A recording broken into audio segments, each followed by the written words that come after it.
வணக்கம்ங்க. Welcome to Visaka channel. இது என்னோட முதல் வீடியோ.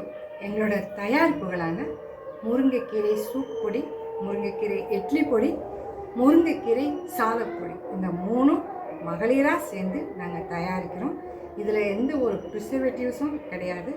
நேச்சுரலான முறையில், இயற்கையான முறையில், இயற்கையாக கிடைக்கக்கூடிய நம்ம முருங்கைக்கீரை அதை பயன்படுத்தி நாங்கள் தயாரிக்கிறோம். உங்களோட ஆதரவும் அன்பும் எங்களுக்கு எப்பவும் தேவை. இது மட்டும் இல்லைங்க, இதோட எங்கள் வாழ்க்கையில் இருக்கக்கூடிய ஒரு இனிமையான தருணங்கள், நல்ல விஷயங்கள், இன்னும் ஹெல்த்தி ப்ராடக்ட்ஸ் இதோடு சேர்த்து அடிஷ்னலாக கொடுக்க முடியும், எவ்வளோ நம்மளால் கொடுக்க முடியுமோ அந்த தயாரிப்புகளையும் நாங்கள் இதோடு கொடுக்கலான்னு இருக்கிறேன். இந்த சேனல் மூலமாக நாங்கள் அப்லோட் பண்ண போகிறேன். நீங்கள் உங்களோட ஆதரவும் அன்பையும் எங்கள் சேனலுக்கு கொடுக்கணும். வணக்கம்.